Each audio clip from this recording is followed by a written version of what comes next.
Hello everyone, welcome to another edition of ACY Economics. I'm Clifford Bennett, Chief Economist. Thank you for joining me today.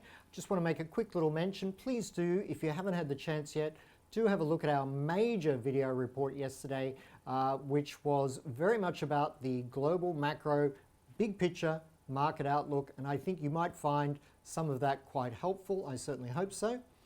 On the day, we've seen a lot of data come out. There was some data out in the US, showed a little bit of weakness still, or a rolling over in price gains in the United States. But the bigger news really was in Asia today. We had some very strong data out of South Korea, which started to make us all feel a little bit comfortable. Good retail sales, production, etc. But then the Chinese and Japanese data started to come out. The big mover really being the Chinese manufacturing PMI, which was negative. It actually moved into contractionary territory. And that's really in keeping with my recent adjustment. Remember, originally I thought China was slowing back to normal growth, but more recently I've said it seems to be slowing to below normal growth. And that is of a significant concern, and we've certainly seen the Evergrande as an example of what's going on in China, but it isn't the only situation there. The overall economy is in a little bit of hot water at the moment, and today's manufacturing PMI confirmed that, being in negative territory. Of all the components of the manufacturing PMI, the only one that stood out as being super strong was for input prices. So inflation, that inflation wave continues to circulate the globe and is hitting every corner of the globe. The services PMI for China held up at a reasonable level around 53.6, but again, that's still below pre-COVID normal type areas. So the Chinese economy is certainly under pressure. In Japan today, we saw retail sales weaken significantly, and we saw industrial production weaken significantly. So the Asian environment is getting hit again by just a general economic slowdown. It may not be all Delta, and therefore a resolution of Delta with vaccines may not be the solution to these economic slowdowns. And that's not something many other people are pointing to, but it is something to be very aware of. But whether it's Delta or otherwise, there's certainly a global slowdown, as we've been outlining for quite some time, would be the case. And the sort of risk-off response has been very much to rush for that US dollar. Now, we know why the US dollar has been strong. It's a safe haven trade from the rest of the world, and it's US corporations repatriating funds home in an uncertain environment for themselves. Most people have been caught very much by surprise with regard to the US economic slowdown. Of course, we're not. We've been forecasting it for many months. But most people are caught by surprise, and when people are caught by surprise, they tend to panic a little bit, and so a lot of US corporations are sort of saying, this could get a little bit too hard. We're going to bring funds back to the US where we just feel a little bit safer, and combined with the rest of the world doing a safe haven trade, the US dollar is strong. That's likely to continue for a while. Gold slipped below my favored 1730 level, and the reason I'm bringing it up is I see gold as being the eventual hedge against Delta inflation.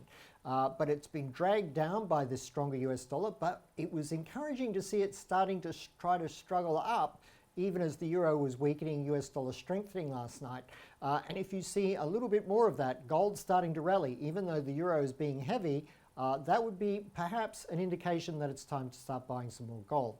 Long-term outlook for gold, very favorable for industrial luxury jewelry reasons, as well as a hedge against Delta and inflation. So a lot of factors there will be working in gold's favor.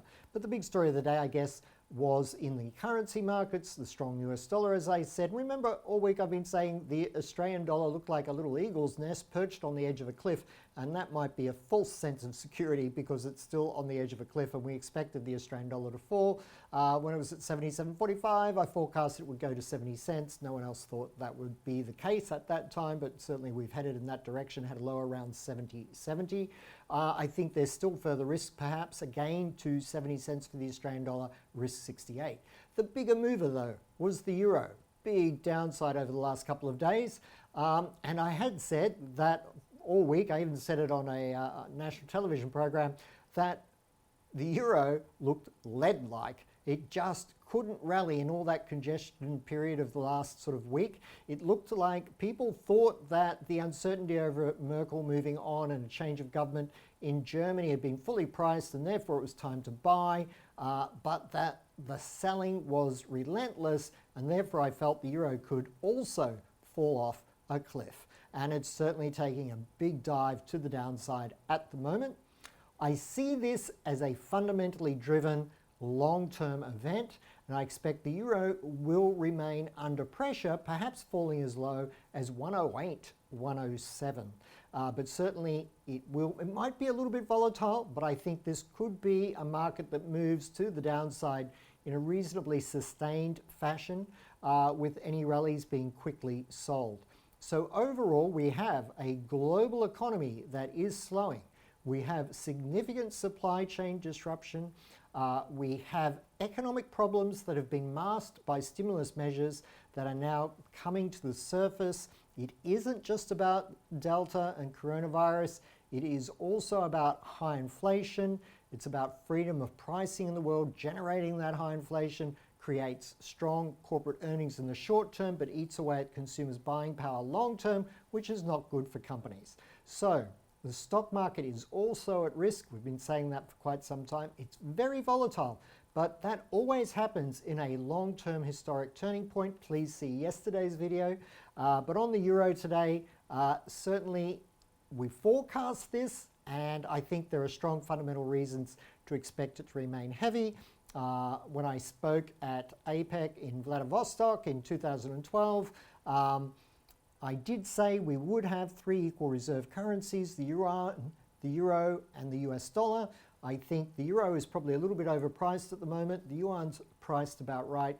The US dollar is probably going to strengthen at first, but maybe not for too long. But that story again is in yesterday's video. Thanks very much. Don't want to take up too much of your time every day. That was a long one yesterday. I hope you're having a good day, and remember, the only path forward at the moment is really quite active management of your investment portfolio. Thank you very much. Clifford Bennett, Chief Economist, ACY Securities.